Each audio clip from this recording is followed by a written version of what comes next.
22. Trabajo de parto normal. El trabajo de parto es el proceso que culmina en el parto. Empieza con el inicio de las contracciones uterinas regulares y termina con el parto del recién nacido y la expulsión de la placenta. El término trabajo de parto en el contexto obstétrico asume diversas connotaciones en el idioma inglés. De manera indudable es verdad que tanto el embarazo como el parto son procesos fisiológicos y, como tales, el trabajo de parto y el parto se deben considerar normales en la mayoría de las mujeres. Esta percepción del trabajo de parto y el parto como procesos fisiológicos se puso en tela de juicio en el decenio pasado, puesto que se ha observado que los trastornos del piso pélvico son más frecuentes entre las mujeres que han tenido por lo menos un hijo. Hoy día, establecer qué aspectos del parto contribuyen más a este riesgo conforma un área de investigación intensa y se describe con mayor detalle en el capítulo 30. Mecanismos del trabajo de parto. Al comenzar el trabajo de parto, la posición del feto en relación con el canal de parto es fundamental para el tipo de nacimiento. Por ello, aquella debe definirse desde la etapa inicial del trabajo de parto. Algunas relaciones importantes incluyen situación, presentación, altura y posición del feto. Situación fetal. La relación entre el eje longitudinal del feto y el de la madre se denomina situación fetal y esta puede ser longitudinal o transversa. En ocasiones, los ejes fetal y materno se cruzan a un ángulo de 45 grados, lo cual genera una situación oblicua. Esta última es inestable y se convierte en longitudinal o transversa en el curso del trabajo de parto. En más de 99% de los trabajos de parto, la situación es longitudinal al término. Los factores que predisponen a una situación fetal transversa son multiparidad, placenta previa, polidramnios y anomalías uterinas. Presentaciones fetales. La parte que se presenta es aquella porción del cuerpo fetal que se encuentra más avanzada dentro del conducto del parto o en su máxima proximidad. Se puede percibir a través del cuello uterino por tacto vaginal. Por tanto, en situaciones longitudinales, la parte que se presenta es la cabeza o la pelvis, que da lugar a las presentaciones cefálica y pélvica, respectivamente. Cuando el feto yace con el eje longitudinal en localización transversa, la parte que se presenta es el hombro.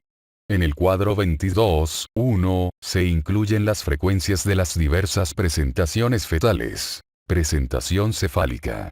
Esta se clasifica según sea la relación entre la cabeza y el cuerpo del feto, figura 22.1. Por lo regular, la cabeza está muy flexionada, de tal manera que la mandíbula entra en contacto con el tórax.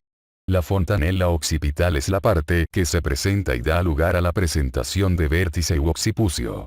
Con mucho menos frecuencia, el cuello fetal puede estar muy extendido y por consiguiente el occipucio y el dorso entran en contacto y la frente es la porción más avanzada dentro del conducto del parto, lo que corresponde a la presentación de cara, figura 23.6, página 466.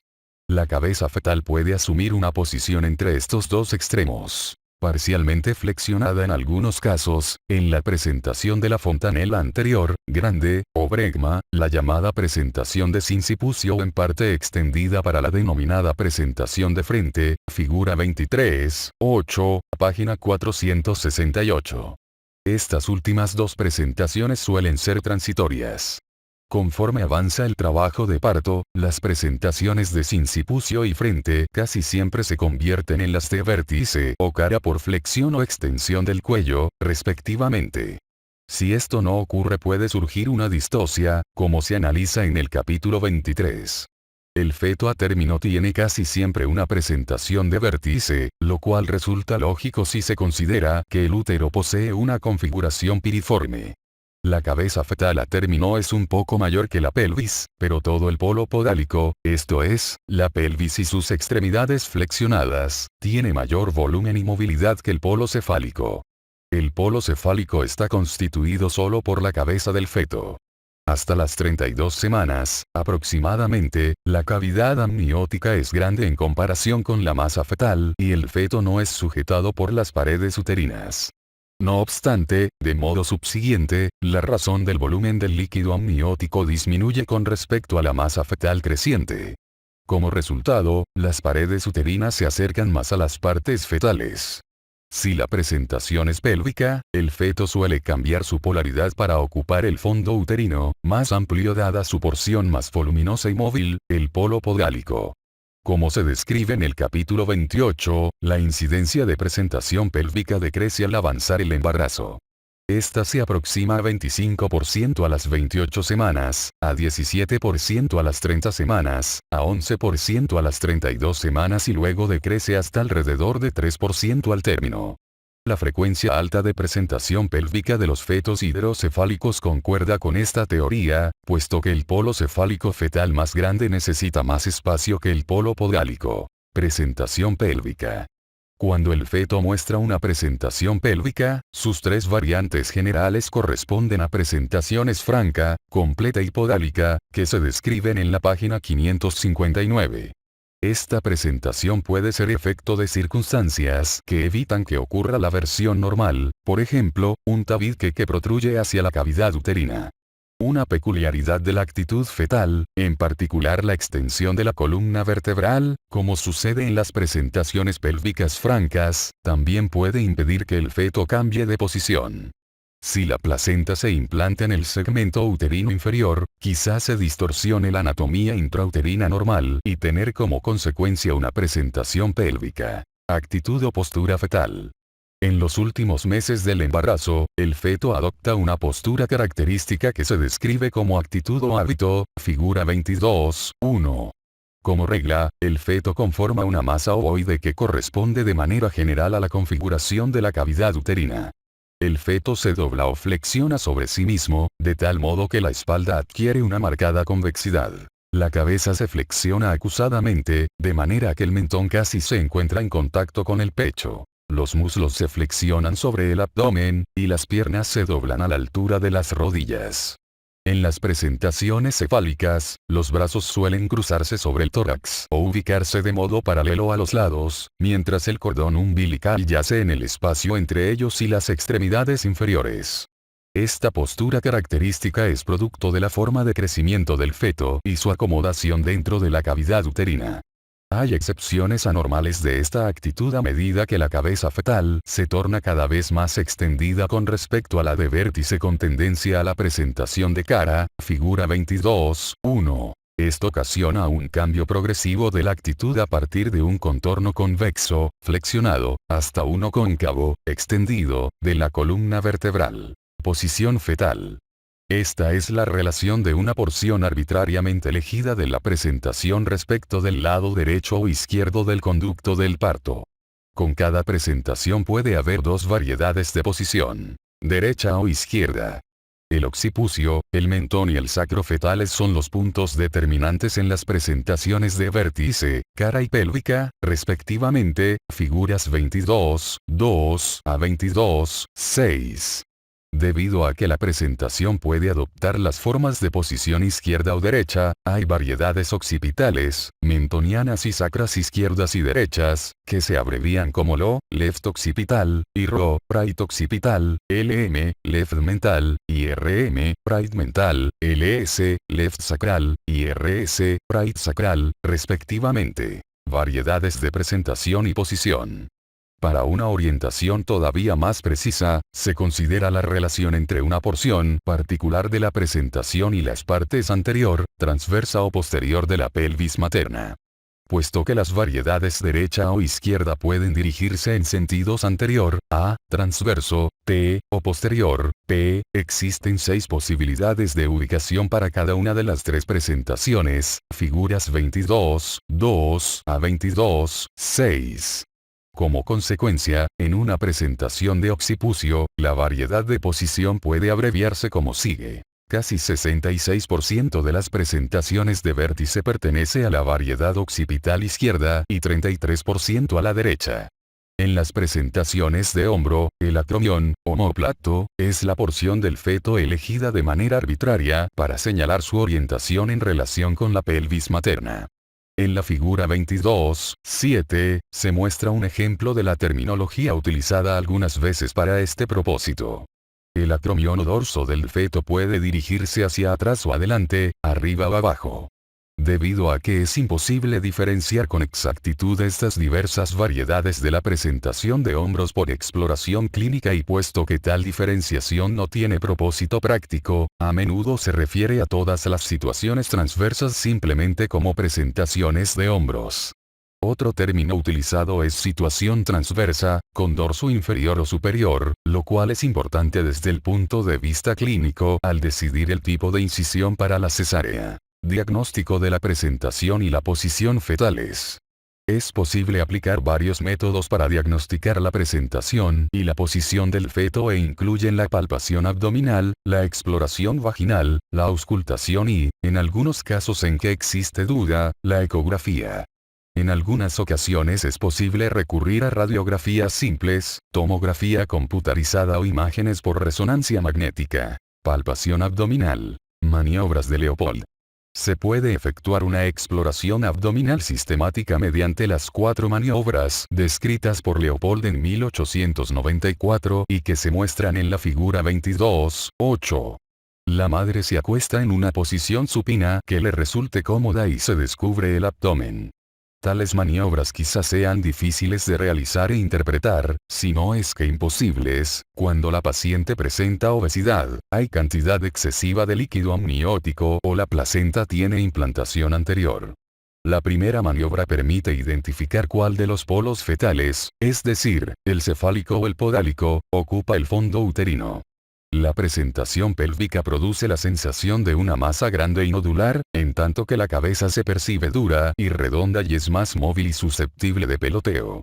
Una vez que se determina la situación del feto, se lleva a cabo la segunda maniobra mediante la colocación de las palmas de las manos a ambos lados del abdomen materno y aplicación de presión leve, pero profunda. Por un lado, se percibe una resistencia dura, el dorso, y en el otro, numerosas partes pequeñas, irregulares y móviles, las extremidades fetales. Al precisar si el dorso tiene dirección anterior, transversa o posterior, es posible determinar la orientación del feto. La tercera maniobra se realiza al tomar la parte inferior del abdomen materno, por arriba de la sínfisis del pubis, entre el pulgar y los dedos de la misma mano. Si la presentación no está encajada, se identifica una masa móvil, por lo general correspondiente a la cabeza. La diferenciación entre cabeza y pelvis se realiza como en la primera maniobra. Sin embargo, si la parte que se presenta está encajada a profundidad, los hallazgos de esta maniobra solo indican que el polo fetal inferior se encuentra dentro de la pelvis materna y los detalles se definen entonces mediante la cuarta maniobra. Para llevar a cabo la cuarta maniobra, el explorador se coloca de frente a los pies de la madre y, con las puntas de los primeros 3 dedos de cada mano, ejerce presión profunda en dirección al eje de la entrada pélvica. En muchos casos, cuando la cabeza ha descendido, es posible diferenciar con facilidad en la pelvis el hombro anterior mediante la tercera maniobra. Se puede efectuar la palpación abdominal en los últimos meses del embarazo, durante y entre las contracciones del trabajo de parto. Si se tiene experiencia, es posible calcular el tamaño del feto. Según Lidon Rochelle y otros, los médicos experimentados identifican con precisión las presentaciones anómalas mediante las maniobras de Leopold, con sensibilidad, 88%, especificidad, 94%, valor predictivo positivo, 74%, y valor predictivo negativo, 97%, altos. Tacto vaginal. Antes del trabajo de parto, el diagnóstico de la presentación y la posición fetales por tacto vaginal casi nunca resulta concluyente, debido a que la presentación debe palparse a través de un cuello cerrado y el segmento uterino inferior. Con el inicio del trabajo de parto y tras la dilatación del cuello uterino, las presentaciones de vértice y sus variedades se reconocen mediante la palpación de las distintas suturas y fontanelas del feto. Las presentaciones de cara y pélvicas se identifican por palpación de las estructuras faciales y el sacro, respectivamente. En un intento por determinar la presentación y la posición por tacto vaginal, es aconsejable seguir un sistema definido que incluye 4 movimientos. Primero, el explorador inserta 2 dedos en la vagina y encuentra la parte que se presenta. A continuación, se diferencian con facilidad el vértice, la cara y la pelvis del feto.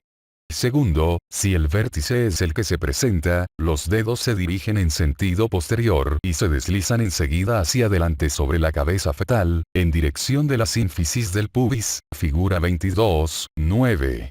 Durante este movimiento, los dedos se deslizan necesariamente por la sutura sagital y permiten delinear su trayectoria. Se precisan después las posiciones de las dos fontanelas. Los dedos se desplazan hacia el extremo anterior de la sutura sagital y se encuentra e identifica la fontanela correspondiente. Después, con un movimiento de deslizamiento, se pasan los dedos a lo largo de la sutura hasta el otro extremo de la cabeza, donde se localiza y diferencia la fontanela posterior, figura 22.10. Por último, la altura de presentación, o grado al cual la parte que se presenta ha descendido dentro de la pelvis, también puede definirse en este momento. Al utilizar estas maniobras, se reconocen con facilidad las distintas suturas y fontanelas, figura 7.11, página 139. Ecografía y radiología. Las técnicas ecográficas pueden ayudar a identificar la posición fetal, en especial en mujeres obesas o en aquellas con rigidez de la pared abdominal. Salka y otros compararon exploraciones digitales y ecografías transvaginales y transabdominales para determinar la posición de la cabeza del feto durante la segunda fase del trabajo de parto, e informaron que la ecografía transvaginal era mejor. Presentación occipital anterior. En la mayor parte de los casos, el vértice entra en la pelvis con la sutura sagital en el diámetro pélvico transverso. El feto entra en la pelvis en posición occipital transversa izquierda, left occiput transverse, en 40% de los casos y en occipital transversa derecha, right occiput transverse, en 20%. En las posiciones occipitales anteriores, roa, la cabeza entra en la pelvis con el occipucio rotado a 45 grados en sentido anterior desde la posición transversa, o bien, la rotación se lleva a cabo después. En estas presentaciones, el mecanismo del trabajo de parto suele ser similar. Los cambios de posición de la parte que se presenta, necesarios para pasar a través del conducto pélvico, constituyen los mecanismos del trabajo de parto. Los movimientos cardinales del trabajo de parto son encajamiento, descenso, flexión, rotación interna, extensión, rotación externa y expulsión, figura 22.11. Durante el trabajo de parto, estos movimientos no solo son secuenciales, sino que también muestran gran sobreposición temporal. Por ejemplo, como parte del encajamiento ocurren tanto flexión como descenso de la cabeza. Es imposible que los movimientos se completen a menos que haya un descenso simultáneo de la parte que se presenta.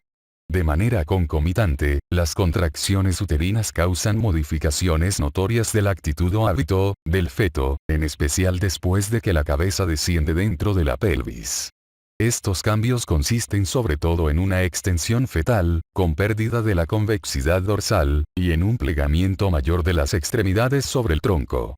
Como consecuencia, el ovoide fetal se transforma en un cilindro y la estructura con dimensión transversal menor es la que de manera característica pasa a través del conducto del parto. Encajamiento.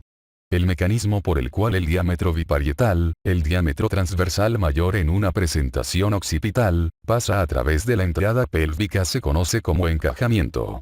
La cabeza fetal puede encajarse durante las últimas semanas del embarazo o no hacerlo hasta el comienzo del trabajo de parto. En muchas de las pacientes multíparas y algunas nulíparas, la cabeza fetal se mueve con libertad por arriba del plano de entrada de la pelvis al inicio del trabajo de parto. En tal circunstancia, se dice algunas veces que la cabeza flota. Por lo general, una cabeza de tamaño normal no se encaja con su sutura sagital en dirección anteroposterior. En realidad, casi siempre ingresa al plano de entrada de la pelvis en una dirección transversal u oblicua. Segel y otros analizaron el trabajo de parto en 5.341 mujeres nulíparas y encontraron que el encajamiento de la cabeza fetal antes del trabajo de parto no repercute en la frecuencia de parto vaginal, ya sea espontáneo o inducido. Asinclitismo. La cabeza fetal tiende a acoplarse con el eje transversal de la entrada pélvica, pero la sutura sagital, si bien permanece paralela a ese eje, tal vez no se encuentre exactamente a la mitad del trayecto entre la sínfisis y el promontorio sacro. La sutura sagital está deflexionada a menudo en dirección posterior hacia el promontorio o anterior hacia la sínfisis del pubis, figura 22.12.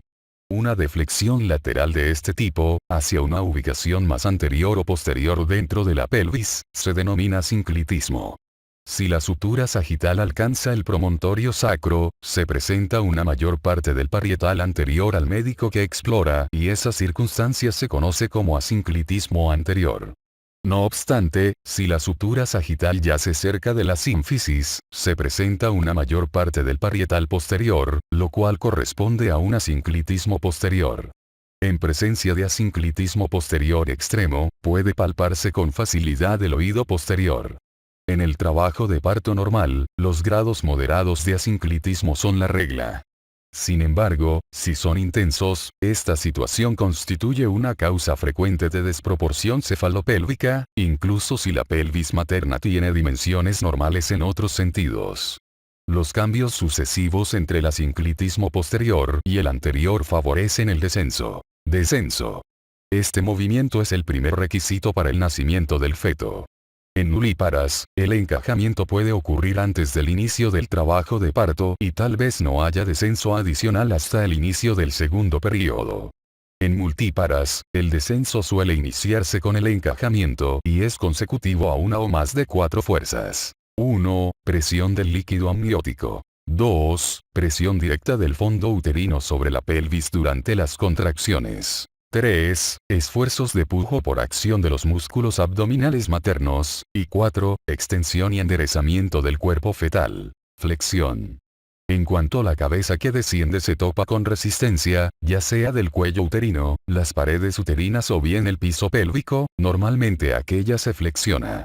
En este movimiento, se desplaza el mentón hasta alcanzar un contacto íntimo con el tórax fetal y así se cambia el diámetro suboccipito bregmático, más corto, por el diámetro occipito frontal, más largo, figuras 22.13 y 22.14.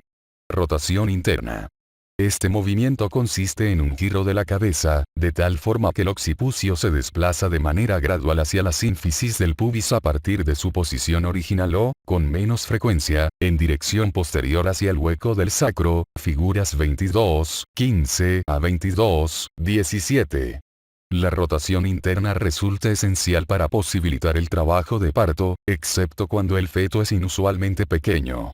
Calkins estudió a más de 5.000 mujeres en trabajo de parto hasta el momento de la rotación interna y concluyó que en alrededor de 66% la rotación interna está completa en el momento en que la cabeza alcanza el piso pélvico. En cerca de otro 25%, la rotación interna se completa muy poco después que la cabeza llega al piso de la pelvis. En el 5% restante no ocurre la rotación. Cuando la cabeza no ha girado al alcanzar el piso pélvico, suele hacerlo durante las siguientes 1 o 2 contracciones en multíparas. En nulíparas, la rotación sucede casi siempre en el curso de las siguientes 3 a 5 contracciones. Extensión. Luego de la rotación interna, la cabeza fetal muy flexionada llega a la vulva y presenta extensión. Si la cabeza muy flexionada no se extiende al llegar al piso pélvico y, en lugar de ello, desciende aún más, esta chocará contra la parte posterior del perineo y finalmente será empujada a través de los tejidos perineales. Cuando la cabeza hace presión sobre el piso pélvico, entran en acción 2 fuerzas. La primera, ejercida por el útero, actúa más en dirección posterior y, la segunda, provista por el piso pélvico resistente y la sínfisis del pubis, lo hace en una dirección más anterior. El vector resultante se dirige a la abertura vulvar, que así produce extensión de la cabeza. Esto lleva a la base del occipucio a entrar en contacto directo con el borde inferior de la sínfisis del pubis, figura 22.16. Con la distensión progresiva del perineo y la abertura vaginal, aparece de modo gradual un porcentaje cada vez mayor del occipucio.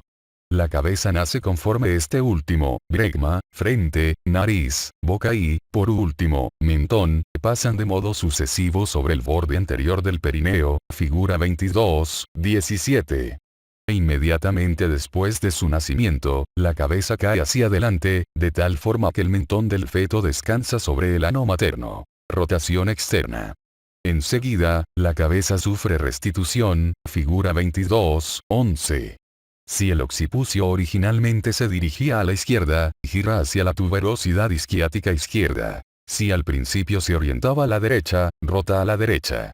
La restitución de la cabeza fetal a la posición oblicua da paso a la conclusión de la rotación externa hasta la variedad de posición transversa, un movimiento que se corresponde con la rotación del cuerpo y sirve para llevar su diámetro biacromial en relación con el diámetro antero-posterior del plano de salida de la pelvis.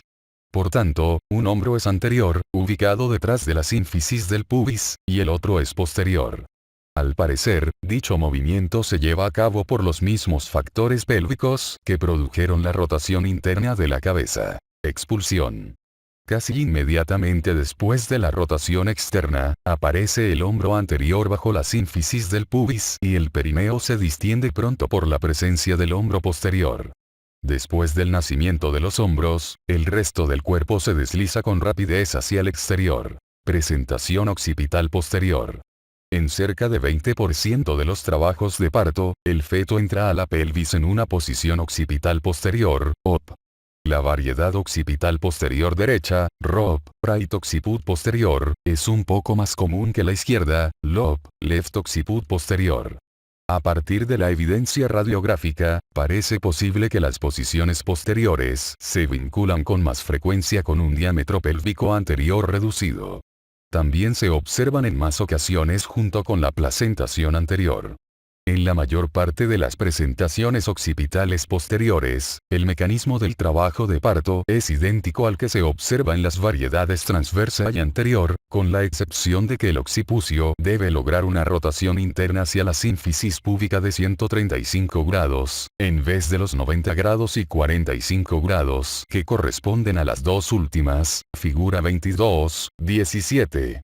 Las contracciones eficaces, la flexión adecuada de la cabeza y el tamaño promedio del feto juntos permiten que el occipucio más posterior rote de inmediato en cuanto llega al piso pélvico y el trabajo de parto no se prolonga de modo perceptible. Tal vez en 5 a 10% de los casos, la rotación puede ser incompleta o quizá no ocurra en absoluto, sobre todo si el feto es grande. Las malas contracciones, la flexión insuficiente de la cabeza o la analgesia epidural, que aminora el pujo muscular abdominal y relaja los músculos del piso pélvico, pueden predisponer a la rotación incompleta. Si esto ocurre, surge una detención en el plano transversal. Si no hay rotación hacia la sínfisis del pubis, el occipucio puede mantenerse en una variedad posterior directa, circunstancia conocida como variedad posterior persistente del occipucio. Tanto la persistencia de la variedad posterior del occipucio como la detención transversa constituyen desviaciones de los mecanismos normales del trabajo de parto y se describen de manera adicional en el capítulo 23. Cambios en la forma de la cabeza fetal. Caput succedaneum. En las presentaciones de vértice, las fuerzas del trabajo de parto cambian la forma de la cabeza fetal. En los trabajos de parto que se prolongan antes de completar la dilatación del cuello uterino, la región de la piel cabelluda fetal, ubicada por encima del cuello uterino, se edematiza, figura 33:1. El edema se conoce como caput succedaneum, figuras 22:18 y 22:19. Por lo regular, este alcanza un grosor de apenas unos cuantos milímetros, pero en trabajos de parto prolongados puede ser lo suficientemente extenso para impedir la diferenciación de las diversas suturas y fontanelas. Más a menudo, el caput se forma cuando la cabeza se encuentra en la porción más baja del conducto de parto y con frecuencia solo después de hallar resistencia por un plano de salida vaginal rígido. Puesto que surge sobre la parte más baja de la cabeza, se puede deducir la posición original de la cabeza fetal al señalar la localización del caput succedaneum. Moldeamiento. Además de los cambios de los tejidos blandos, la forma del cráneo fetal también se modifica por las fuerzas compresivas externas, lo que se denomina moldeamiento, figura 22:19. Tal vez en relación con las contracciones de Braxton Hicks, ocurre cierto moldeamiento antes del trabajo de parto. La mayor parte de los estudios indica que es raro que los huesos parietales se superpongan. En realidad, un mecanismo de cierre de las conexiones coronal y lambdoidea impide tal superposición. El moldeamiento da lugar a un acortamiento del diámetro suboccipitobregmático y una prolongación del diámetro mentovertical. Tales cambios son de importancia máxima en las mujeres con pelvis contraídas o presentaciones asinclíticas. En estos casos, el grado al cual la cabeza es capaz de moldearse hace la diferencia entre el parto vaginal espontáneo y el quirúrgico. Algunas publicaciones más antiguas citan el moldeamiento cefálico intenso como una causa de traumatismo cerebral potencial. Debido a la gran cantidad de factores adjuntos, como por ejemplo la prolongación del trabajo de parto con septicemia y acidosis en el feto, es imposible vincular el moldeamiento con cualquier secuela neurológica fetal o neonatal que se proponga. Casi todos los casos de moldeamiento se resuelven en el transcurso de la semana posterior al parto, si bien se han descrito casos persistentes. Características del trabajo de parto normal. El mayor impedimento para la comprensión del trabajo de parto normal consiste en reconocer su inicio. La definición estricta de trabajo de parto, presencia de contracciones uterinas que producen borramiento y dilatación demostrables del cuello uterino, no ayuda al médico a determinar el comienzo real del trabajo de parto, ya que tal diagnóstico se confirma solo en retrospectiva. Es posible utilizar varios métodos para definir su inicio. Este último se define como la hora del reloj en que las contracciones dolorosas se vuelven regulares. Por desgracia, la actividad uterina que causa molestias, pero que no representa un trabajo de parto real, puede aparecer en cualquier momento del embarazo. El falso trabajo de parto suele detenerse de manera espontánea o puede avanzar en poco tiempo hasta el surgimiento de contracciones eficaces. Un segundo método define el inicio del trabajo de parto a partir del ingreso a la unidad de atención del trabajo de parto. En Estados Unidos, el ingreso hospitalario en trabajo de parto suele basarse en el grado de dilatación, acompañado por contracciones dolorosas. Cuando una mujer acude con membranas íntegras, se presupone que la dilatación de 3 a 4 centímetros del cuello uterino mayor constituye un umbral razonablemente confiable para el diagnóstico de trabajo de parto. En este caso, el principio de este último corresponde al momento del ingreso hospitalario. Este método presuntivo despeja muchas de las incertidumbres en el diagnóstico del trabajo de parto durante las etapas tempranas de la dilatación del cuello uterino. Laugon y otros compararon la duración del trabajo de parto espontáneo al término entre nulíparas atendidas en Estados Unidos entre 1959 y 1966 y aquellas que recibieron atención entre 2002 y 2008. Como se muestra en la figura 22-20, la duración del trabajo de parto se prolongó cerca de 2 horas en esos 50 años. Primera fase del trabajo de parto. Tras asumir que se ha confirmado el diagnóstico, ¿cuáles son las expectativas de avance del trabajo de parto normal? Friedman inició un análisis científico al describir un patrón sigmoideo característico del trabajo de parto mediante la graficación de la dilatación del cuello uterino con respecto al tiempo. Este método gráfico basado en observaciones estadísticas cambió la atención del trabajo de parto.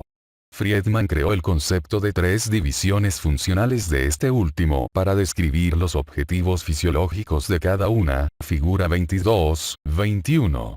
Primero, durante la división preparatoria, aunque el cuello se dilata poco, sus componentes de tejido conjuntivo se modifican en grado considerable. La sedación y la analgesia regional son capaces de detener esta parte del trabajo de parto. La división de dilatación, durante la cual la dilatación avanza a su tasa más rápida, no se modifica por la sedación. Por último, la división pélvica se inicia con la fase de desaceleración de la dilatación del cuello uterino. Los mecanismos comunes del trabajo de parto, incluidos los movimientos cardinales fetales en presentación cefálica, ocurren sobre todo durante la división pélvica del trabajo de parto. En la práctica obstétrica actual, rara vez se identifica con claridad el inicio de la división pélvica. Como se muestra en la figura 22-21, el tipo de dilatación del cuello uterino durante las divisiones preparatoria y de dilatación del trabajo de parto normal corresponde a una curva sigmoidea. Se definen 2 fases de la dilatación del cuello uterino. La fase latente corresponde a la división preparatoria y la fase activa a la de dilatación, como se muestra en la figura 22-22. Friedman subdividió la fase activa en fase de aceleración, de máxima pendiente y fase de desaceleración. Fase latente. El inicio de la fase latente del trabajo de parto, definido por Friedman, corresponde al momento en que la madre percibe contracciones regulares. Para la mayoría de las mujeres, la fase latente termina una vez que se alcanza una dilatación de 3 a 5 centímetros. Esta medida es útil en clínica, puesto que define los límites de la dilatación más allá de los cuales se puede esperar que empiece el trabajo de parto activo. Este concepto de una fase latente tiene gran importancia para la comprensión del trabajo de parto humano normal, dado que este es mucho más prolongado cuando se incluye la fase latente. Para ilustrar mejor esto, la figura 22-23 muestra 8 curvas de trabajo de parto de nulíparas en quienes se diagnosticó el proceso a partir de su ingreso hospitalario, más que desde el inicio de las contracciones regulares. Cuando se define al trabajo de parto de manera similar, se observa una notoria similitud de las curvas individuales. Fase latente prolongada. Friedman y Sachtleben la definieron como una fase de latencia mayor de 20 horas en nulíparas y de 14 horas en multíparas. Estos tiempos corresponden al percentil 95. Entre los factores que modifican la duración de la fase latente se encuentran la sedación excesiva o la analgesia epidural, el estado desfavorable del cuello uterino, es decir, la existencia de tejido grueso, sin borramiento o dilatación, y el trabajo de parto falso. En aquellas que han recibido una sedación profunda, 85% finalmente empezará con un trabajo de parto activo. En otro 10%, las contracciones uterinas se interrumpieron, lo cual sugiere que se trataba de un trabajo de parto falso. La proporción remanente de 5% experimenta persistencia de la fase latente anormal y requiere estimulación con oxitocina. La amniotomía no se recomienda debido a la incidencia de 10% de trabajo de parto falso. Sokol y otros informaron una incidencia de 3 a 4% de fase latente prolongada, de manera independiente de la paridad. Friedman informó que la prolongación de la fase latente no influye de forma adversa sobre las tasas de morbilidad o mortalidad fetales o maternas, pero Chelmo y otros objetaron la creencia sostenida durante muchos años de que la prolongación de la fase latente es benigna. Trabajo de parto activo. Como se muestra en la figura 22-23, el avance del trabajo de parto en nulíparas tiene importancia particular, ya que estas curvas revelan un cambio rápido en la velocidad de la pendiente de dilatación del cuello uterino entre los 3 y 5 centímetros. Por consiguiente, se puede considerar de manera confiable que la dilatación del cuello uterino de 3 a 5 centímetros o mayor, en presencia de contracciones uterinas, es representativa del umbral del trabajo de parto activo. De modo similar, tales curvas proveen guías útiles para la atención del trabajo de parto. De nueva cuenta, según Friedman, la duración promedio de la fase activa del trabajo de parto en nulíparas fue de 4,9 horas. Sin embargo, la desviación estándar de 3,4 horas es amplia. De ahí que la fase activa se refería con una máxima estadística de 11,7 horas. En realidad, los ritmos de dilatación del cuello uterino variaron desde un mínimo de 1,2 hasta 6,8 centímetros por hora. Friedman también observó que las multíparas avanzaban algo más rápido en la fase activa del trabajo de parto, con una velocidad normal mínima de 1,5 centímetros por hora. En su análisis de la fase activa del trabajo de parto, Friedman describe de manera concomitante las velocidades de descenso fetal y dilatación del cuello uterino, figura 22-21. El descenso comienza en la fase tardía de la dilatación activa, que inicia entre los 7 y 8 centímetros en las nulíparas y se acelera después de los 8 centímetros. Anomalías de la fase activa. Se ha publicado que su frecuencia es de 25% en los trabajos de parto de nulíparas y 15% en el de multíparas. Friedman subdividió los problemas de fase activa en trastornos de retraso y de tensión. Definió el retraso como una velocidad baja de dilatación o descenso, que para las nulíparas era menos de 1,2 centímetros de dilatación o menos de 1 centímetro de descenso por hora. Para multíparas, se definió el retraso como la presencia de dilatación menos de 1,5 centímetros o descenso menos de 2 centímetros por hora. Friedman definió la detención como una interrupción completa de la dilatación o el descenso. Se denominó detención de la dilatación como el transcurso de 2 horas sin observar cambios en el cuello uterino y la detención del descenso como el transcurso de 1 hora sin registrar descenso fetal. El pronóstico de los trastornos de prolongación y detención difirió de modo considerable. Friedman observó que cerca de 30% de las mujeres con trabajo de parto prolongado tenía desproporción cefalopélvica. Esta cifra contrasta con una tasa de 45% de desproporción cefalopélvica en las mujeres en quienes el trabajo de parto se detuvo. En la página 456, se resumen los patrones del trabajo de parto anormal, los criterios para su diagnóstico y los métodos de tratamiento. Hendricks y otros pusieron en duda las conclusiones de Friedman acerca de la evolución del trabajo de parto normal. Sus principales diferencias incluyeron: 1. Ausencia de una fase latente. 2. Ninguna fase de desaceleración. 3. Brevedad del trabajo de parto. Y 4. Dilatación a ritmos similares después de 4 centímetros para nulíparas y multíparas. Estos especialistas objetaron el concepto de una fase latente porque observaron que el cuello uterino se dilataba y borraba lentamente durante las 4 semanas previas al trabajo de parto. Adujeron que en realidad la fase latente evolucionaba en el transcurso de varias semanas. También informaron que el trabajo de parto era relativamente rápido. De manera específica, el tiempo promedio desde el ingreso hasta la dilatación completa era de 4,8 horas en nulíparas y de 3,2 horas en multíparas. Hay otras publicaciones donde los investigadores han evaluado de nuevo las curvas de Friedman para el trabajo de parto. Zhang y otros estudiaron registros electrónicos de 62.415 trabajos de parto espontáneos con embarazos de término y parto vaginal. Observaron que el trabajo de parto tarda hasta 6 horas en dilatar de 4 a 5 centímetros el cuello uterino y más de 3 horas en avanzar de 5 a 6 centímetros de dilatación. Además, el trabajo de parto se acelera con mucha mayor rapidez en las multíparas. En otro estudio realizado en el Parkland Hospital, se encontró que la analgesia epidural prolonga 1 hora la curva de Friedman del trabajo de parto.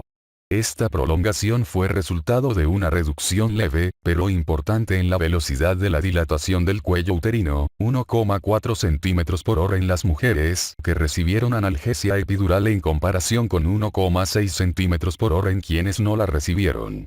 Hoy día, se cuenta con varias publicaciones que afirman que la obesidad materna se prolonga entre 30 y 60 minutos la primera fase del trabajo de parto. Por último, Adams y otros observaron que el miedo de la madre prolonga casi 45 minutos el trabajo de parto. Segunda fase del trabajo de parto. Esta fase empieza con la dilatación completa del cuello uterino y termina con el parto del feto. Su duración promedio se aproxima a 50 minutos en nulíparas y de casi 20 minutos en multíparas, pero es muy variable. En una mujer con alta paridad que cursó antes con dilatación de la vagina y el perineo, quizá 2 o 3 esfuerzos para la expulsión, una vez alcanzada la dilatación del cuello uterino, sean suficientes para completar el nacimiento. Al contrario, la segunda fase puede prolongarse de manera anormal en una paciente con estrechez pélvica, un feto grande o esfuerzos para la expulsión inadecuados debido a analgesia para conducción o sedación. Robinson y otros encontraron que el incremento en el índice de la masa corporal materna no interfiere con la segunda fase del trabajo de parto. Las anomalías de la segunda fase del trabajo de parto se describen en la página 456. Duración del trabajo de parto. El conocimiento de la duración normal del trabajo de parto humano puede verse obstaculizado por múltiples variables clínicas que modifican la conducta durante el trabajo de parto en unidades modernas de obstetricia. Kilpatrick y Laros comunicaron que la duración promedio del primer y segundo periodos de trabajo de parto era de casi 9 horas en nulíparas sin analgesia regional y que el límite superior era de 18,5 horas, correspondiente al percentil 95. Los tiempos correspondientes para multíparas fueron en promedio de casi 6 horas, con un máximo de 13,5 horas correspondiente al percentil 95. Estos autores definieron el inicio del trabajo de parto como el momento en que una mujer recordaba contracciones regulares dolorosas cada 3 a 5 minutos, las cuales causaron cambios en el cuello uterino. Se analizó el trabajo de parto espontáneo en casi 25.000 pacientes atendidas a término en el Parkland Hospital a principios del decenio de 1990. Casi 80% de las mujeres ingresó con una dilatación del cuello uterino de 5 centímetros o menos. La paridad y la dilatación en el momento del ingreso fueron determinantes importantes de la duración del trabajo de parto espontáneo. El tiempo promedio desde el ingreso hasta el nacimiento espontáneo de todas las parturientas fue de 3,5 horas y 95% de ellas dio a luz en 10,1 horas. Estos resultados sugieren que el trabajo de parto normal humano es relativamente breve. Sang y otros, 2009 a.b., describieron datos similares en su estudio de 126.887 partos de 12 instituciones en Estados Unidos. Resumen del trabajo de parto normal. El trabajo de parto se caracteriza por su brevedad y variación biológica considerable. Es posible diagnosticar de manera confiable el trabajo de parto activo cuando la dilatación del cuello uterino es de 3 centímetros o más en presencia de contracciones uterinas. Una vez que se alcanza ese umbral de dilatación del cuello uterino, puede esperarse un avance normal hasta el parto, según sea la paridad, en las siguientes 4 a 6 horas. Se vigila el avance previsto durante un segundo periodo de 1 a 2 horas para favorecer la seguridad fetal. Por último, casi todas las mujeres en trabajo de parto espontáneo, al margen de su paridad y sin auxilio, dan a luz en casi 10 horas después del ingreso por trabajo de parto espontáneo. La actividad uterina insuficiente es una causa frecuente y corregible del avance anormal del trabajo de parto. Por tanto, cuando la duración de un trabajo de parto normal es mayor que la esperada, se debe considerar la posibilidad de realizar otras acciones distintas a la cesárea, por ejemplo, administrar oxitocina. Atención del trabajo de parto normal. La atención ideal del trabajo de parto y el parto implica dos puntos de vista posiblemente opuestos de parte de los médicos. En primer lugar, debe reconocerse al parto como un proceso fisiológico normal que casi todas las mujeres experimentan sin complicaciones. En segundo lugar, las complicaciones en el curso del parto surgen a menudo de manera rápida e inesperada y deben preverse. Por consiguiente, los médicos deben conseguir de manera simultánea que toda mujer y quienes la apoyan se sientan cómodos y lograr la seguridad de madre y recién nacido cuando aparecen complicaciones súbitas. Los principios de este tipo constituyen la base del llamado a la acción reciente de 7 organizaciones nacionales, destinado a subrayar la calidad de la atención de las pacientes durante el trabajo de parto y el parto. La American Academy of Pediatrics y el American College of Obstetricians and Gynecologists colaboraron para la estructuración de las Guidelines for Perinatal Care, que proveen información detallada sobre el contenido apropiado de los cuidados durante el parto e incluyen tanto requerimientos de personal como de servicios. En el cuadro 22.2, se muestra la relación enfermera-paciente recomendada para la atención del trabajo de parto y el parto. En el cuadro 22.3, se incluyen las dimensiones de las salas recomendadas para estas funciones. Procedimientos de admisión. Debe alentarse a las pacientes a acudir en fase temprana del trabajo de parto, en vez de esperar hasta que el nacimiento sea inminente, por temor a tener un trabajo de parto falso. Es importante el ingreso temprano a la sala de trabajo de parto y parto, en especial si durante los cuidados previos al parto, se identifica algún riesgo en la madre, el feto o ambos. Identificación del trabajo de parto. Pese a que en ocasiones es difícil diferenciar entre un trabajo de parto falso y uno verdadero, casi siempre puede establecerse el diagnóstico a partir de la frecuencia y la intensidad de las contracciones, así como por la dilatación del cuello uterino. Cuando es imposible definir un diagnóstico de trabajo de parto con certidumbre, con frecuencia es prudente mantener a la paciente en observación durante un periodo mayor. Pates y otros estudiaron las recomendaciones comunes que se proporcionan a la embarazada, las cuales indican que, en ausencia de rotura de membranas o sangrado, las contracciones uterinas cada 5 minutos durante 1 hora, es decir, mayor o igual a 12 contracciones en 1 hora, pueden corresponder al inicio del trabajo de parto. En 768 mujeres estudiadas en el Parkland Hospital, el trabajo de parto activo, definido como dilatación del cuello uterino mayor o igual a 4 centímetros, se diagnosticó en el transcurso de 24 horas en 75% de las mujeres con mayor o igual a 12 contracciones por hora. Bailit y otros compararon la evolución del trabajo de parto en 6.121 pacientes que se presentaron en trabajo de parto activo, definido como contracciones uterinas más dilatación del cuello uterino mayor o igual a 4 centímetros, con la de 2.697 mujeres que asistieron en la fase latente. En aquellas que fueron hospitalizadas durante la fase latente del trabajo de parto, la fase activa se detuvo con más frecuencia, de modo más común fue necesario estimular el trabajo de parto con oxitocina y hubo mayor tasa de corioamnionitis. Se concluyó que las intervenciones del médico en mujeres que se presentaban en la fase latente quizá constituyeron la causa de las anomalías subsiguientes del trabajo de parto. Ley del tratamiento médico y el trabajo de parto de urgencia.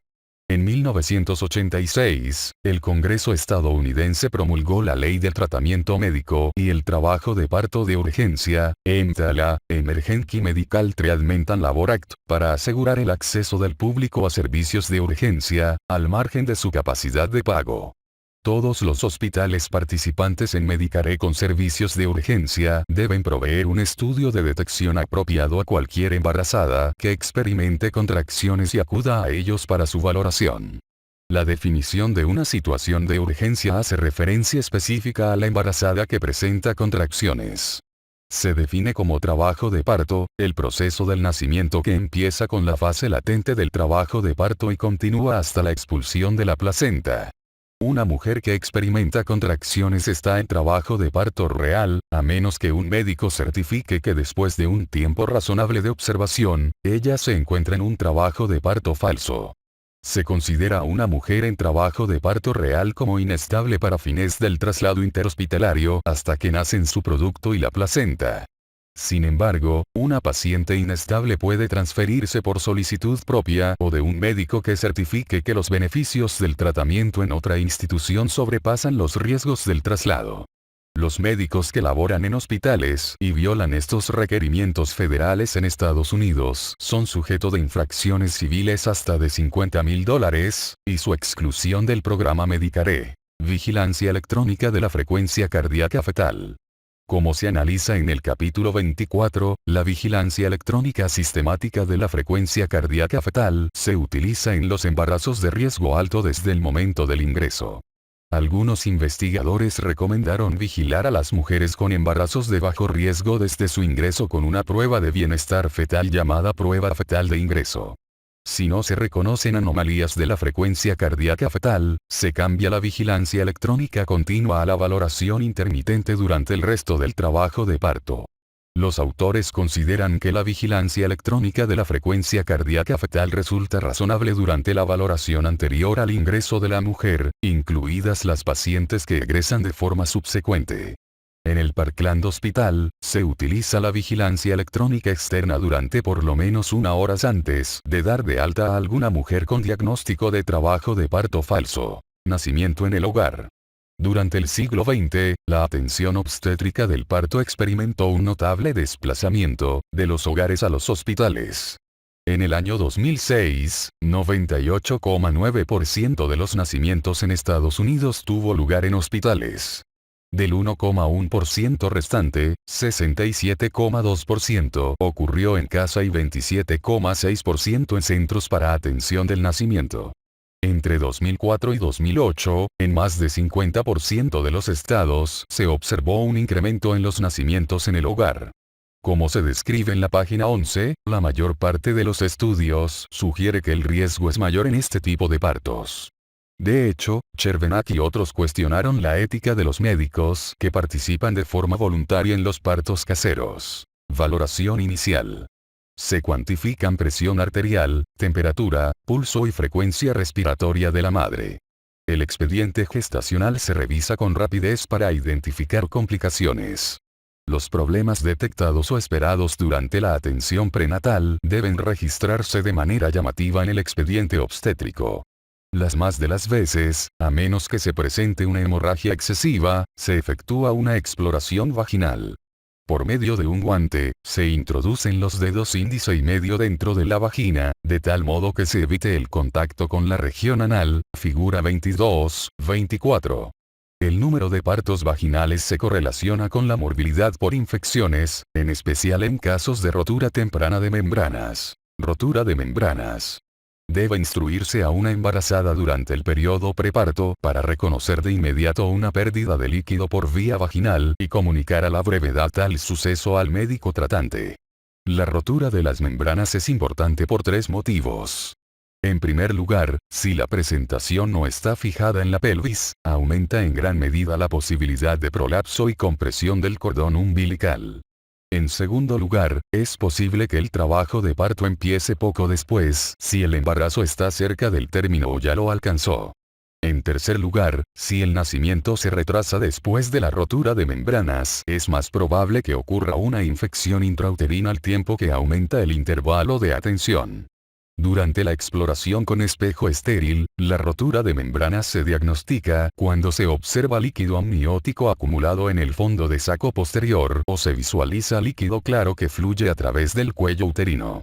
Pese a que se han recomendado varias pruebas diagnósticas para reconocer la rotura de membranas, ninguna es del todo confiable. Si el diagnóstico aún es incierto, otra medida consiste en la cuantificación del pH del líquido vaginal. Por lo general, el pH de las secreciones vaginales varía entre 4,5 y 5,5, en tanto que el del líquido amniótico es casi siempre de 7,0 a 7,5. El uso del indicador nitracina para identificar la rotura de membranas constituye un método simple y bastante confiable. Algunos papeles reactivos se impregnan con la tinción y el color de la reacción entre estas tiras de papel y los líquidos vaginales se interpretan mediante comparación con una tabla de color estandarizada. Un pH mayor de 6,5 es congruente con rotura de membranas. Una prueba positiva falsa puede deberse a la presencia de sangre, semen o alguna vaginosis bacteriana, mientras que los resultados negativos falsos pueden ser secundarios a una muestra escasa del líquido. Otras pruebas incluyen la arborización o formación de cristales en el lecho del flujo vaginal, lo cual sugiere la existencia de líquido amniótico, más que del cuello uterino. El líquido amniótico se cristaliza para constituir un patrón que semeja un helecho debido a su concentración relativa de cloruro de sodio, proteínas y carbohidratos, figura 4.2, página 49.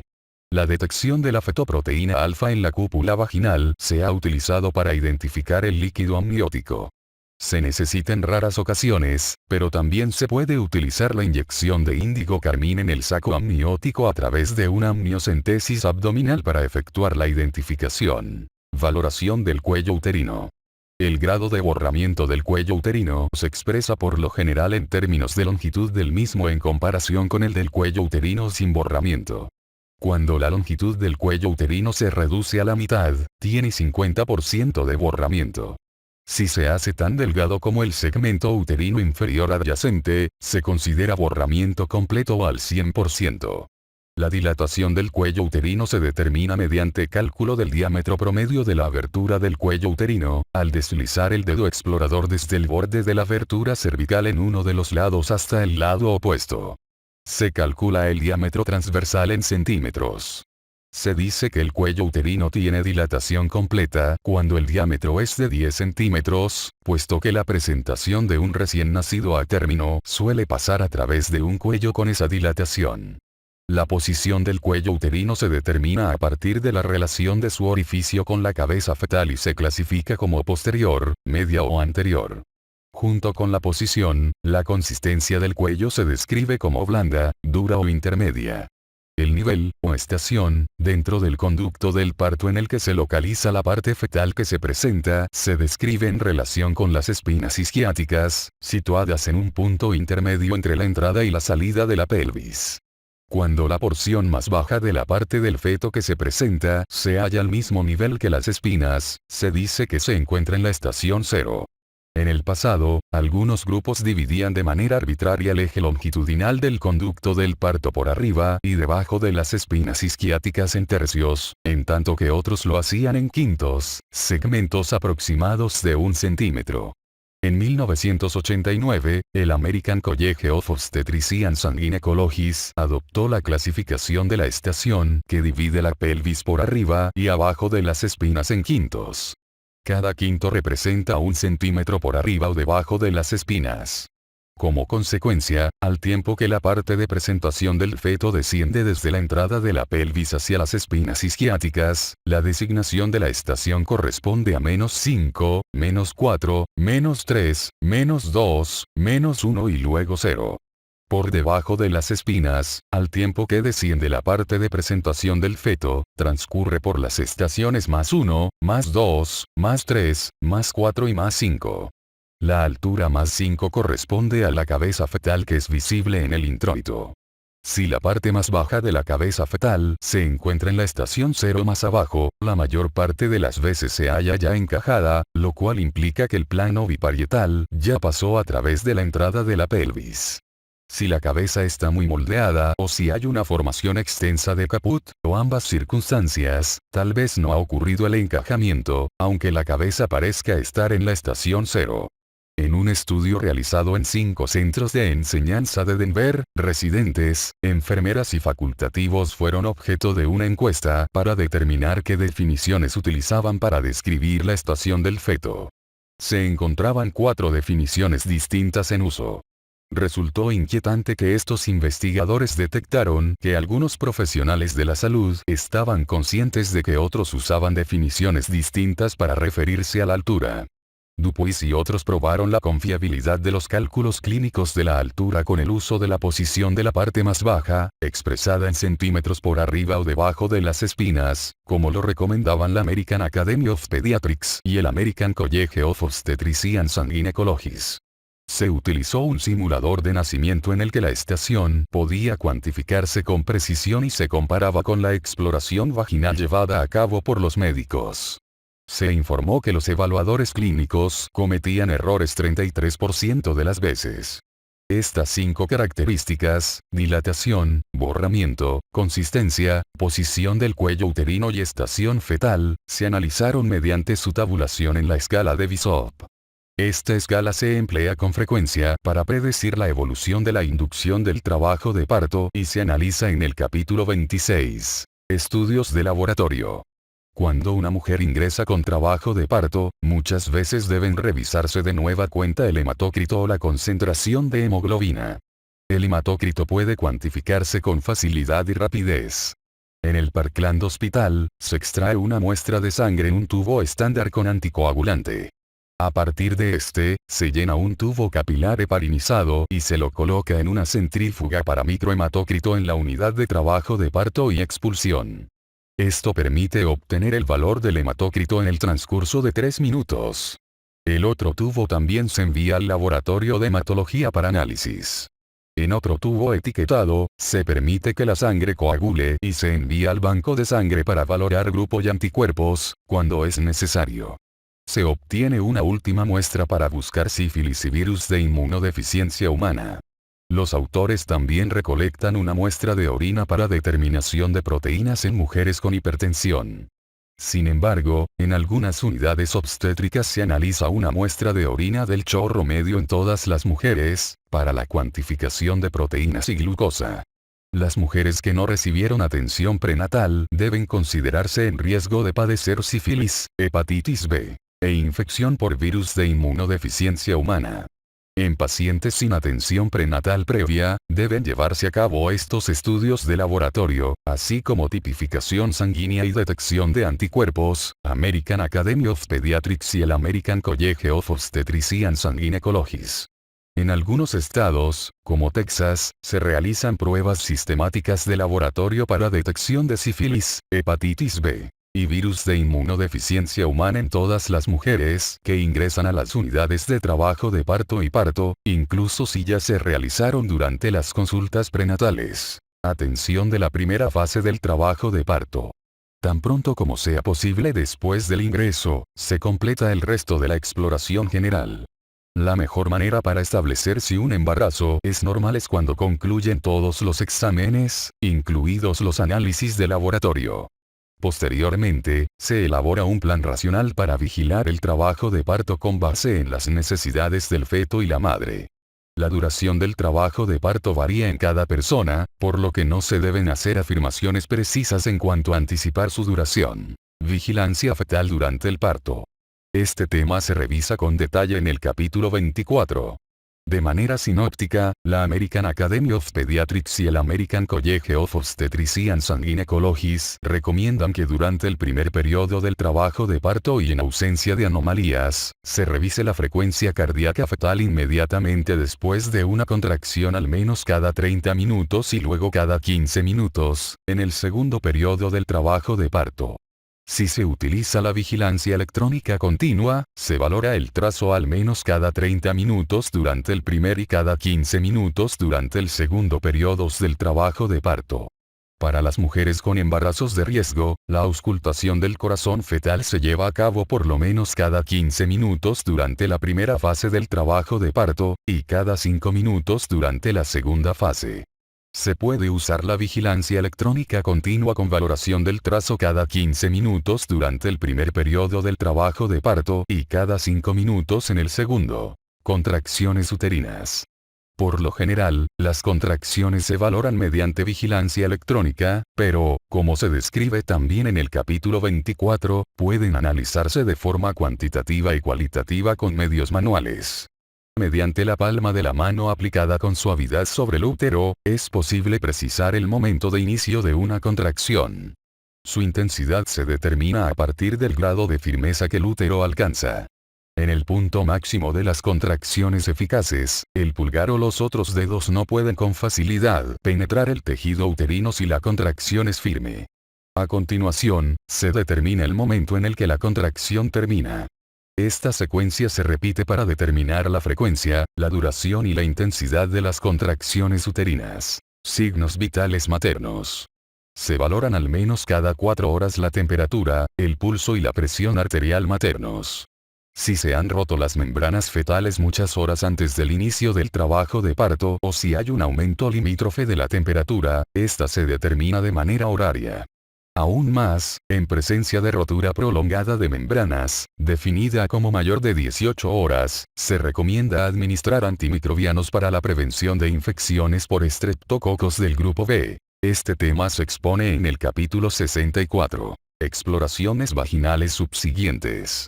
Durante la primera fase del trabajo de parto, la necesidad de llevar a cabo tactos vaginales subsecuentes para vigilar los cambios del cuello uterino y la posición de la parte que se presenta varía de manera considerable. Cuando las membranas se rompen, se lleva a cabo una exploración para excluir la posibilidad de prolapso del cordón si la cabeza no se encontraba encajada en la exploración previa. De inmediato y durante la siguiente contracción uterina, se revisa la frecuencia cardíaca fetal para ayudar a detectar una compresión oculta del cordón umbilical. En el Parkland Hospital se practican de manera característica exploraciones pélvicas periódicas a intervalos de 2 a 3 horas, con objeto de valorar el avance del trabajo de parto. Alimentos por vía oral. Debe evitarse la ingestión de alimentos durante la fase activa del trabajo de parto y el parto. El tiempo del vaciamiento gástrico se prolonga de forma notoria una vez que se establece el trabajo de parto y se administra analgesia. Como consecuencia, los alimentos ingeridos y casi todos los fármacos permanecen en el estómago y no se absorben y, más bien, podrían regurgitarse y aspirarse. Según la American Academy of Pediatrics y el American College of Obstetricians and Gynecologists, son admisibles sorbos de líquidos claros y en ocasiones fragmentos de hielo, así como la humectación de los labios. Soluciones intravenosas. Si bien en muchos hospitales se ha convertido en una práctica regular establecer un sistema de inyección de soluciones intravenosas de manera sistemática en etapas tempranas del trabajo de parto, rara vez esto responde a una necesidad real de la embarazada normal, al menos hasta el momento en que se administra la analgesia.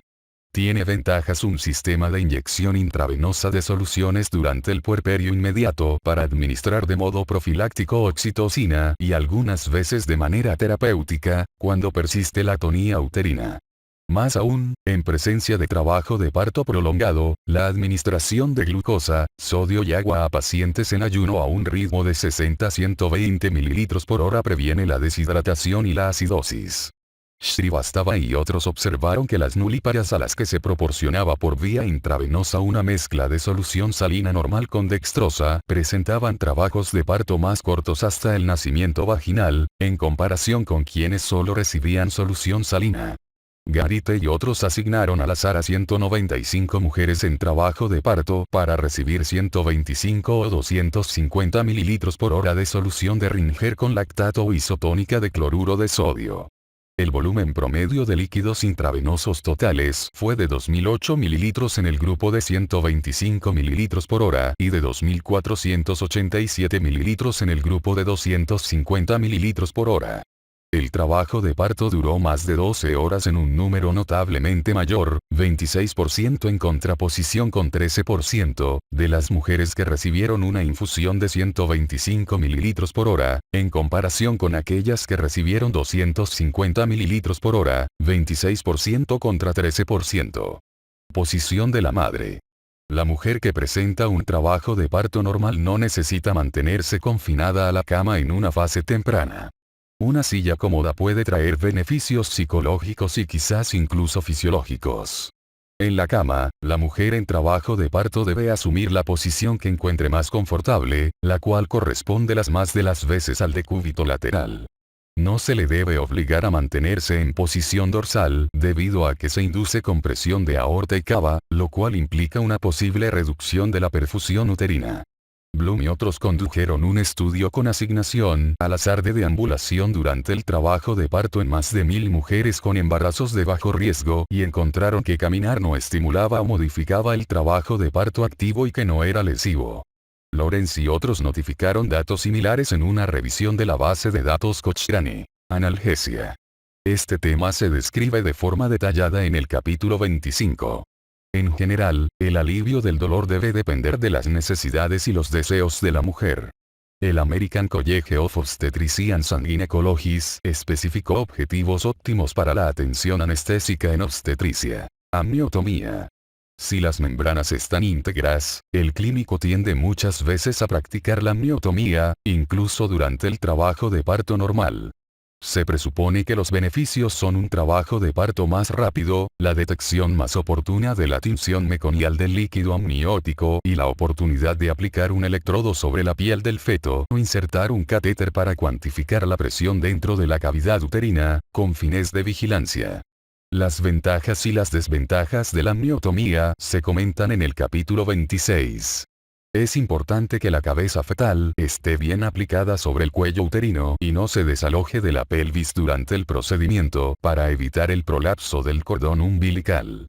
Función de la vejiga urinaria. La distensión vesical debe evitarse porque puede obstaculizar el descenso de la presentación y propiciar una hipotonía subsiguiente del órgano e infección. Durante cada exploración abdominal, es indispensable revisar y palpar la región suprapúbica para detectar distensión.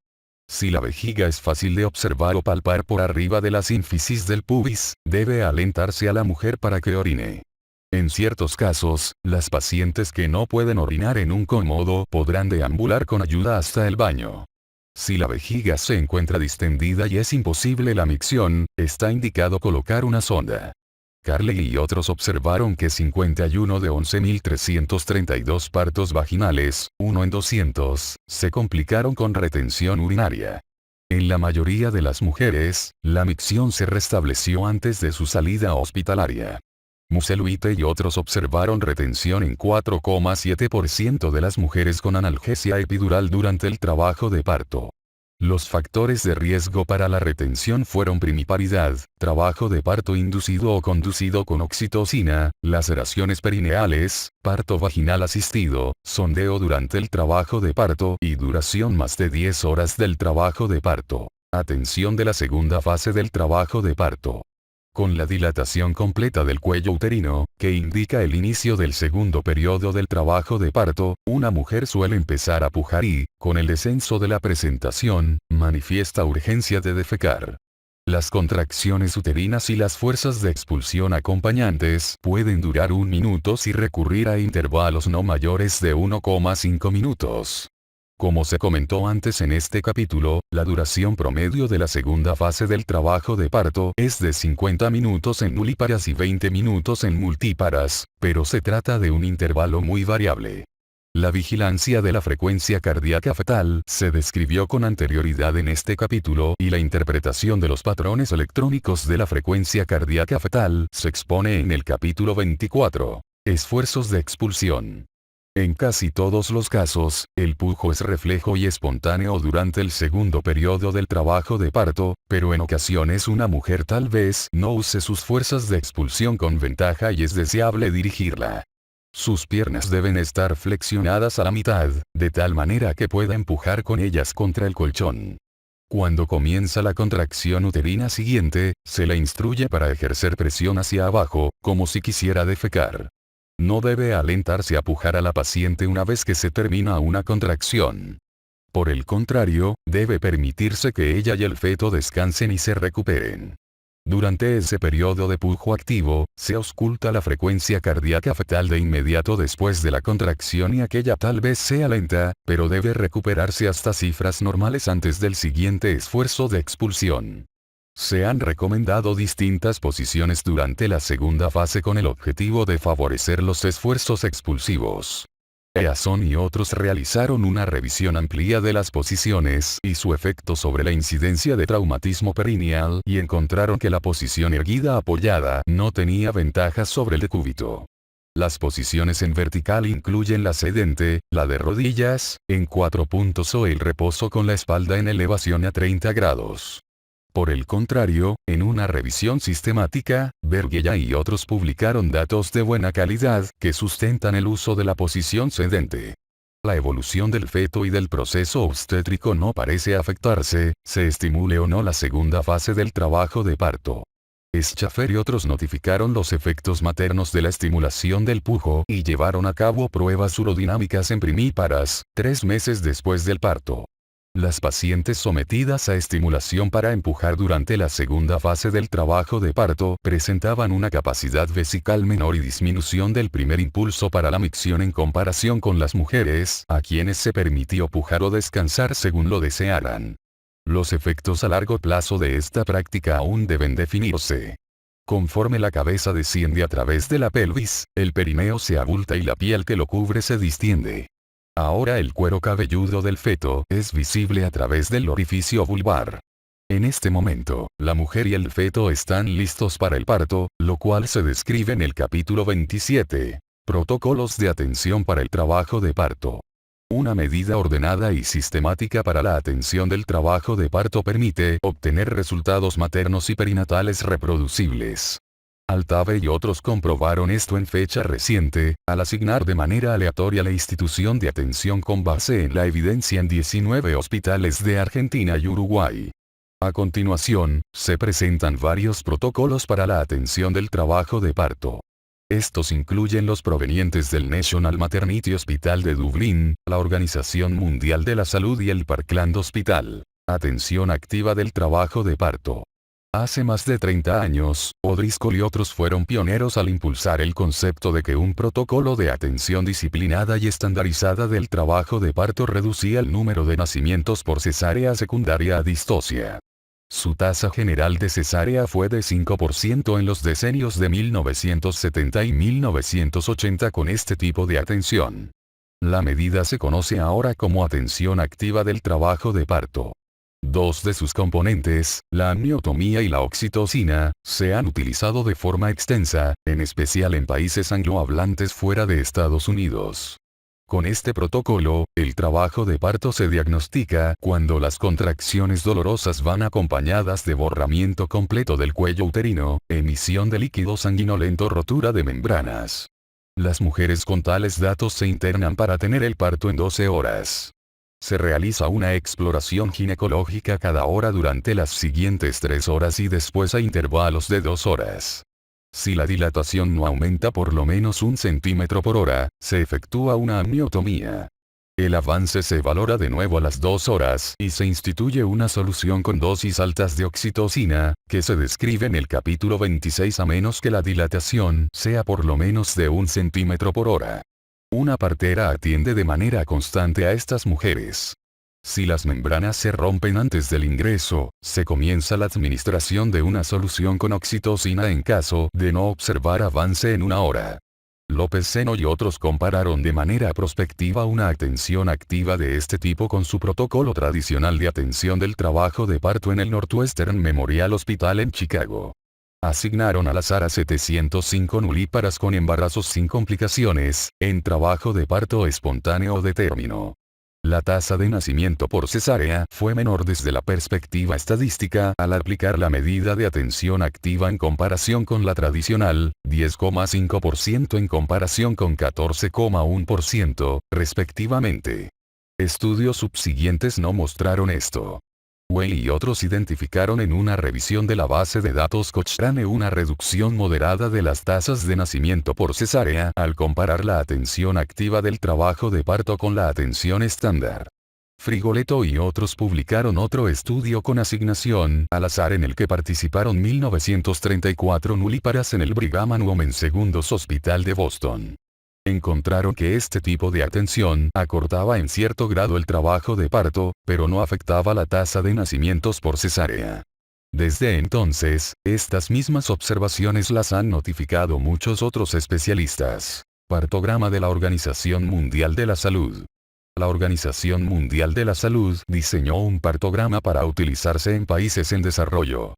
De acuerdo con Orji, el partograma es similar para nulíparas y multíparas. El trabajo de parto se divide en una fase latente, que no debe durar más de 8 horas, y una fase activa. Esta última comienza con 3 centímetros de dilatación y su avance no debe ser menor de 1 centímetro por hora. Se recomienda esperar 4 horas antes de intervenir cuando la fase activa es lenta. El trabajo de parto se grafica y el análisis incluye la aplicación de líneas de alerta y acción. Lavender y otros asignaron al azar a 3.000 nulíparas a intervenciones de trabajo de parto a las 2 o 4 horas, según lo recomienda la Organización Mundial de la Salud. Su tasa de parto por cesárea no se modificó y concluyeron que las intervenciones, como la amniotomía y la aplicación de oxitocina, aumentaron de manera innecesaria al usar el intervalo de 2 horas. Después de su revisión sistemática reciente de la base de datos Cochrane, Lavender y otros no recomiendan el uso del partograma para la atención estándar del trabajo de parto. Protocolo de atención del trabajo de parto del Parkland Hospital. Las mujeres ingresan cuando se diagnostica trabajo de parto activo, que se define como la dilatación del cuello uterino de 3 a 4 centímetros, en presencia de contracciones, o se confirma rotura de membranas. Las pautas de atención se resumen en la figura 22, 25 e indican exploraciones pélvicas cada 2 horas aproximadamente. Se sospecha trabajo de parto ineficaz cuando el cuello uterino no se dilata en las 2 horas que siguen al ingreso. Se lleva a cabo entonces la amniotomía y se determina el avance del trabajo de parto en las siguientes 2 horas. En mujeres cuyo trabajo de parto no avanza, se coloca un catéter de presión intrauterina para valorar la función del órgano. Las contracciones hipotónicas y la ausencia de dilatación del cuello uterino después de 2 a 3 horas adicionales dan lugar a la conducción del trabajo de parto con el esquema de dosis alta de oxitocina descrito en el capítulo 22.